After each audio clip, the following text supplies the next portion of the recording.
सास अठन्नी बहु रुपया। सविता और उसका पूरा परिवार रोहनिया जिले में साथ साथ रहता था। अभी तक सविता के बेटे की शादी नहीं हुई थी। एक दिन सविता सब्जी लेने जा रही थी, तभी उसकी पड़ोसन उससे कहती है, क्या बात है सविता, तेरे लड़के में कोई कमी है या तुझे कोई लड़की नहीं मिलती अपने लड़के की शादी कराने के लिए? इससे छोटे छोटे लड़कों की शादी और कुछ के तो बच्चे भी हो गए। अरे कम बोला करो, मेरा लड़का करोड़ों में एक है, उसके लिए लड़की करोड़ों में एक ना सही लाखों में एक तो लानी पड़ेगी ना, और इसके लिए ना वक्त लगता है। कोई भी हरी गहरी लड़की मेरे लड़के से शादी नहीं कर सकती। अरे ऐसा मैं नहीं, मोहल्ले की बाकी सब औरतें कह रही हैं। तुम लोगों ने मेरे लड़के को समझ क्या रखा है? कोई गाय भैंस नहीं है मेरा लड़का कि कहीं भी खूंटा देखा और बांध दूं। जब भी मेरे घर बहू आएगी ना, तो तुम पड़ोसियों की आंखें खुली की खुली रह जाएगी। इतनी खूबसूरत बहू लाऊंगी मैं। हाँ, अभी तू जितनी मर्जी उतना बोल ले। अभी कौन सा तू सास बनी है? जिस दिन भी तू सास बनी ना, उस दिन तुझे पता चलेगा सास बनना क्या होता है। सविता मुंह फुलाकर घर चली जाती है और अपने पति से कहती है, अजी सुनते हो, अब बहुत हुआ। मैं इन पड़ोसियों के ताने सुन सुनकर परेशान हो गई हूँ। अब मेरे लड़के के लिए जल्दी से जल्दी कोई लड़की देखो। मैं अपने लड़के की शादी कराकर इन सभी पड़ोसियों का दिमाग सही कर दूंगी। अरे वाह, मैं तो कब से इंतज़ार कर रहा था कि तुम कहो और हम शर्मा जी की लड़की को देखने चले। अभी कुछ वक्त पहले ही बाहर से पढ़कर आई है। दिखने में कैसी है? मेरे लड़के के लिए अच्छी तो है ना? जोड़ी अच्छी लगनी चाहिए। सविता देखो, उसे मैंने अभी तक देखा तो नहीं है, पर सुना है काफ़ी सुशील और संस्कारी लड़की है। सुंदर है, पतली दुबली सी है, खाना पीना भी बढ़िया बनाती है। यह कह लो सर्वगुण संपन्न है। अरे तो फिर यहाँ क्यों बैठे हो हाथ पर हाथ रखकर? चलो फटाफट तैयार होकर चलते हैं और रिश्ते की बात करते हैं। सविता अपने पति और बेटी के साथ रिश्ता देखने शर्मा जी के यहाँ पहुँचती है और लड़की को आता देखकर दंग रह जाते हैं। लड़की बिल्कुल मोटी और हाथी का बच्चा लग रही थी। सविता और उसका परिवार वहाँ से बहाना करके घर से चलते बनते हैं। आपने देखी ये लड़की?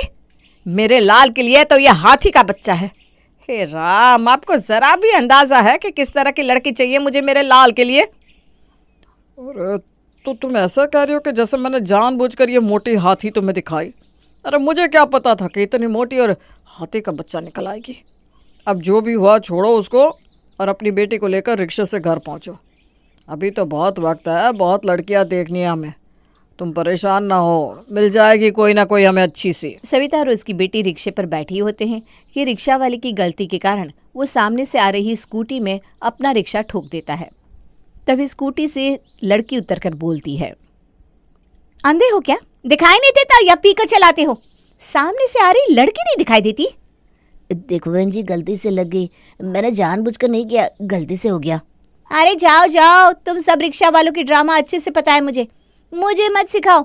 रिक्शा चलाना आता नहीं और ये मोटी मोटी सवारी लेकर चल देते हो। लड़की ज्यादा बोल रही है। अब कब से देख रहे हो रिक्शे वाला कुछ बोल नहीं रहा तो उस पर चढ़े जा रही है। हमें बहुत लेट हो रहा है, तेरा जो भी नुकसान है बता दे, भरपाई हो जाएगा। और निकल अपनी स्कूटी लेकर, हम तेरी शक्ल देखना नहीं चाहते, अच्छे काम के लिए जा रहे हैं। अच्छा, और कौन भरपाई करेगा इसकी? ये भिखारी रिक्शे वाला या आप? आपको तो देखकर लगता है कि आपको रिक्शे वाले से ज़्यादा ज़रूरत है। हैं? तुझे इससे क्या मतलब? तू पैसों से काम करना, आम की गुठली मत गिन। और मेरे पास इतने पैसे कि तेरे जैसी 50 गाड़ियाँ खरीद के इस रिक्शे वाले को दान कर दूँ। बस करो आंटी, इतनी भी नहीं फेंकनी चाहिए, अपनी उम्र का तो ख्याल रखो। बस करो, आपका ना बहुत ज़्यादा हो रहा है। कम से कम अपनों से बड़ों से कैसे बात करनी चाहिए ये तो आपको पता होना चाहिए। ओ ये बड़ी आई मुझे सिखाने वाली। तुमने ना मेरा काफ़ी टाइम वेस्ट कर दिया है। सविता घर पहुंचती है पर उसका मूड बहुत ख़राब होता है। वो रोहित को बुलाती है और कहती है, आज तो पहले उस मोटी ने सारा मूड ख़राब कर दिया, ऊपर से यह लड़की। उफ, मैं बता रही हूँ बेटा, जिस घर में जाएगी ना ये, उस सास का तो जीना हराम कर देगी। मुझे तो लगता है अपनी सास को सांस तक नहीं लेने देगी। भगवान जाने उसकी सास का क्या होगा। माँ, पहले आप तो सांस ले लो, आराम से फिर बताना क्या हुआ। और इतनी परेशान क्यों? मेरी शादी हो जाएगी सही टाइम आने पर। अरे हाँ हाँ, लड़कियां तो बहुत मिल जाएगी, पर तुझे कोई पसंद आए तो ना। आधी से ज़्यादा लड़कियों को देखकर तू ही साफ इनकार कर देता है। और जो बची हुई लड़कियां हैं उनमें कोई हाथियों का बच्चा है तो कोई छिपकली निकलती है। अब तू ही बता, एक ही तो लड़का है तू मेरा चांद सा, उसे भी किसी के हवाले कर दूँ? मैं तो बता देती हूँ, जब भी इस घर में बहू लाऊंगी चांद का टुकड़ा ले आऊंगी, ताकि पूरा मोहल्ला देखे मेरी बहू को। माँ तुम परेशान होना बंद कर दो, मैंने तुम्हारी परेशानी का हल ढूंढ लिया है। मुझे एक लड़की बहुत पसंद है और मैं उसी लड़की से शादी करना चाहता हूँ, और मुझे पता है तुम्हें भी वो लड़की बहुत पसंद आएगी, एकदम चांद का टुकड़ा है। ठीक है, इतना उतावला मत हो, मुझे उस लड़की का फ़ोटो दिखाओ, मैं भी तो देखूं मेरे लाल की पसंद को। माँ ये देखो, ये रही उस लड़की की तस्वीर, है ना सुंदर? अरे इतना बड़ा शहर में और कोई लड़की पसंद नहीं आई तुझे? यह पसंद है तुझे? अरे ये वही लड़की है जिसके बारे में मैं अभी तुम्हें बता रही थी, जिसे बोलने की तमीज़ नहीं है, बात करने का तरीका नहीं है। तू कह रहा है इस लड़की से मैं तेरी शादी करा दूं? देखो माँ, अगर शादी करूँगा तो इसी लड़की से करूँगा, वरना फिर तुम अपना देख लो, मैं किसी और लड़की से शादी करने से रहा। ठीक है ठीक है, आज तक तेरी सारी इच्छा पूरी की है ना, तो एक से और सही, खुश हो जा, तेरी शादी इसी से होगी बस। अरे वाह माँ, आप तो मान गई। एक बार तू शादी कर ले इससे, फिर देख मैं इसको कैसा सीधा करती हूँ। सीमा और रोहित की शादी हो जाती है और सीमा अब सविता के घर बहू बनकर आती है। वो भी रोहित की माँ सविता को देखकर बहुत परेशान थी। हे भगवान, इस पूरी दुनिया में आपको इस बुढ़िया को ही मेरी सास बनाना था। एक नंबर की चुड़ैल औरत है ये। कोई नहीं, अपनी सास की अकल तो मैं ठिकाने लगाऊंगी। सीमा को मजबूरन अपनी सास सविता को एक्सेप्ट करना ही पड़ता है। तभी सविता कहती है, अरे बहू पैर तो छूकर जाओ, या फिर घर में सीधा घुसने का इरादा है? ये आजकल की बहुओं को इज्जत कहाँ करनी आती है। सास सामने खड़ी है, ये नहीं कि पैर छू कर जाऊं। नहीं नहीं माँ जी, ऐसी कोई बात नहीं है, मैं तो आपका पैर छूने ही आ रही थी। बताओ, एक ही तो सास है मेरी, अब उनके भी पैर नहीं छूंगी तो कैसे चलेगा भला? ओहो, जैसे दूसरों की दो सास होती है क्या? ए सविता, तेरी बहू तो बहुत तेज है, थोड़ा संभाल कर रही हो। अरे तुम चिंता मत करो, पहले सभी आती तो तेज ही है, फिर बाद में सब सीधी हो जाती है। ए बहू, हमारी बातें कान लगाकर सुनने की जरूरत ना है, चल पैर छू और अंदर जा। जी माँ जी। ऐसा कहकर सीमा सविता के पैर बस हल्के से छू लेती है। अरे अरे अरे, हाथों में बस इतनी सी ही जान है? नहीं बहू हो, जरा कसकर पैर दबाओ और फिर नमस्ते करो, लगना चाहिए कि नई नई बहू आई है घर में। जी माँ जी, आप बिल्कुल सही कह रही हो। सीमा सास के पैर दोबारा छूती है और इस बार सविता के पैर छूते वक्त सीमा पैरों में चिकोटी काट लेती है, जिससे सविता को दर्द होता है। अरे ये क्या किया तूने? ऐसे कौन पैर छूता है? तेरे मायके वालों ने यही सिखा कर भेजा है क्या कि सास के पैरों में चूटी काट लियो? अरे अरे माँ जी, ये आप क्या कह रही हो? भला मैं आपको चूटी काट कर पाप थोड़ी ना लूँगी। वो तो मेरे हाथ थोड़े भारी है ना, जो आपके पैर झेल नहीं पाए। हाँ हाँ ठीक है, जाओ खुश रहो, हंसो खेलो आबाद रहो। सीमा हंसते हुए घर में चली जाती है। शाम का वक्त होता है। तभी सविता से बात करते हुए पड़ोसन शर्मिला कहती है, अरे आज शाम की चाय तुम्हारी बहू बनाएगी या फिर तुम्हारी बहू को बस जुबान चलानी आती है कैंची की तरह? उनकी बातें सीमा किचन में खड़े खड़े सुन लेती है और जल्दी से चाय बना कर ले आती है। आंटी जी, आपके बोलते ही देखिए, आपके लिए गर्मा गर्म चाय लेकर आ गई हूँ ना मैं, नंबर 1 बहू।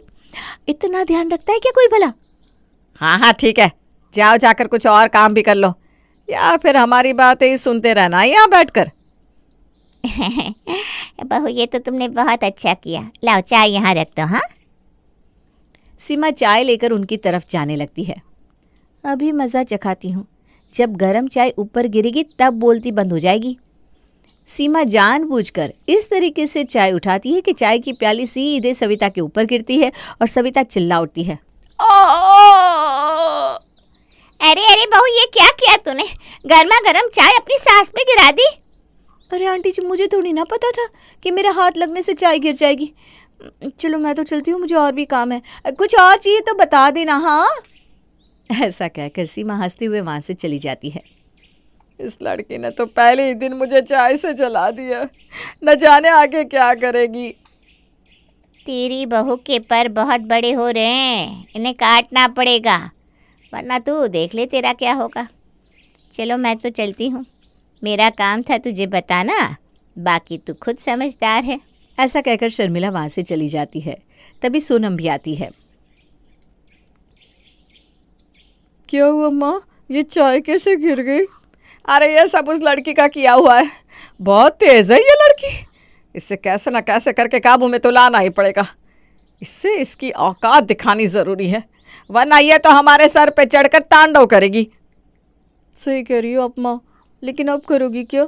अरे तू बस देखती जा, इसके पैरों तले ज़मीन ना खिसकाई ना तो मैं तेरी माँ नहीं।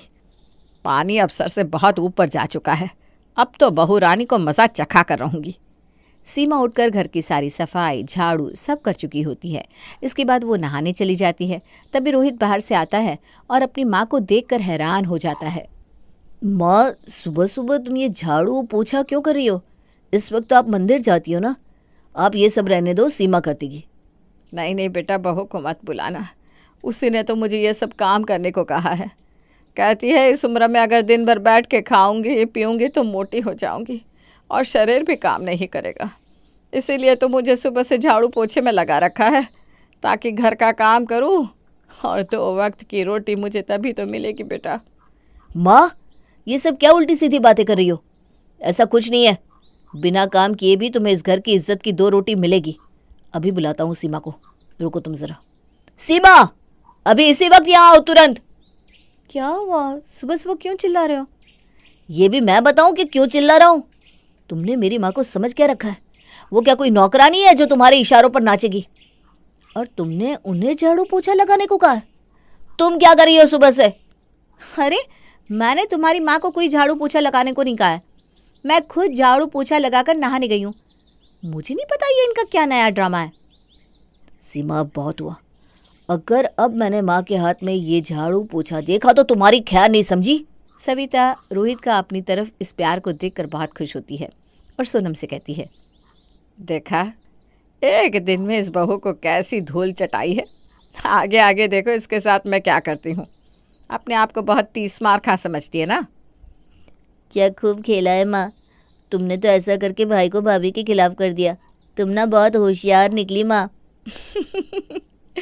आप देख आज क्या करती हूँ मैं, आज शाम को इसकी खैर नहीं। ऐसा क्या करोगी माँ? अरे ज़्यादा सवाल मत कर, जा जल्दी से चाय में बहुत तेज़ मीठा डालकर चाय बना कर ले आ। ठीक है माँ, अभी लाती हूँ। शाम होते ही जैसे ही रोहित घर में पैर रखता है तो सविता एकदम से बोल पड़ती है, हे राम, मुझे उठा ले, भगवान उठा ले मुझे, ये बहू मुझे मारना चाहती है। अब क्या हो गया माँ? अरे बहू से ज़रा सी चाय क्या मांग ली, उसने तो मुझे चाय में शक्कर मिलाकर दे दी। उसे ये भी नहीं पता कि मुझे डायबिटीज़ है। मैंने तो उसे सब कुछ बता दिया था। वहाँ स्लैब पर अपनी डायबिटीज़ की गोलियाँ भी रखी थी कि जब चाय बनाओ तो इसे डाल देना, पर उसने तो शक्कर मिलाकर मुझे चाय दे दी ताकि मैं चाय पीकर सीधा ऊपर पहुँच जाऊँ। तुझे यकीन नहीं है ना? तू ये चाय पीकर देख ज़रा। माँ, परेशान मत हो, मैं अभी बात करता हूँ। सीमा को आखिर आपसे दिक्कत क्या है? सीमा, इधर आओ। वो अब क्या हुआ रोहित, क्यों चिल्ला रहे हो? अब कौन सा पहाड़ टूट पड़ा? तुम्हें मेरी माँ से दिक्कत क्या है? हाँ? अगर तुम उन्हें चाय बनाकर नहीं देना चाहती थी तो मना कर देती। ये कौन सा तरीका है कि इतनी मीठी चाय बनाकर दे दी? उन्हें कुछ हो जाता तो? मैंने तुम्हारी माँ को कोई चाय बनाकर नहीं दी। और रोहित, जब तुम यहाँ थे ही नहीं तो तुम्हें कैसे पता चलता है कि मैंने क्या किया और उन्होंने क्या किया? तुम बस आते ही मुझ पर चिल्लाने लगते हो। बेटा, मैं तो यहाँ से चली जाऊंगी। अब तो ये मुझे झूठा होने का इल्ज़ाम भी लगा रही है। तुझे अपनी माँ पर भरोसा नहीं ना? तुझे तो लगता होगा मैं तुझसे झूठ कह रही हूँ। माँ, आप शांत हो जाओ, मैं देखता हूँ ना सीमा को। परेशान मत हो, आगे से ऐसा कुछ भी नहीं होगा। समय गुजरता है पर सीमा और उसकी माँ का ये एक दूसरे पर इल्ज़ाम लगाने का तमाशा खत्म ही नहीं होता। तभी रोहित गुस्से में आकर अपनी माँ और बीवी से कहता है, बहुत हो गया तुम दोनों का। जब भी घर में आता हूँ कोई खुश नहीं होता, बस जिसे देखो अपनी शिकायत का पिटारा खोलकर बैठ जाता है। किसी को मुझसे मतलब ही नहीं है। मैं अब तुम दोनों के साथ नहीं रहना चाहता। मैं तुम दोनों से अलग होना चाहता हूँ। तुम दोनों कभी नहीं सुधरोगे। अरे अगर मेरा बेटा मुझसे दूर हो गया तो मैं कैसे रहूँगी? मैंने सब कुछ इसके लिए तो किया था, शादी भी इसकी पसंद की करी, और आज मैंने खुद ही अपने लड़के को अपने से दूर कर दिया। ये मैंने क्या कर दिया? एक माँ को एक बेटे से इस तरह दूर नहीं रख सकती। मेरी वजह से रोहित बहुत दुखी है। वो अपनी माँ से बहुत प्यार करते हैं। मैं ऐसा नहीं होने दे सकती। ये सब सोचकर सविता अपनी बहू सीमा से कहती है, सीमा, मुझे माफ़ कर दे बेटा, पर मेरे बेटे को मुझसे दूर मत कर। जैसा कहोगी ना मैं वैसा करने को तैयार हूँ। जो बोलोगी वो करूँगी, पर मेरा बेटा मुझसे दूर मत करो। माँ जी, आप माफ़ी मत मांगिए, और ऐसा कुछ नहीं होगा। मैं आपके बेटे को आपसे दूर नहीं जाने दूंगी। मैं भी कभी नहीं चाहती कि वो आपसे दूर रहे। मैं आपसे माफ़ी मांगती हूँ, और मैं भी चाहती हूँ कि हम सब साथ रहें।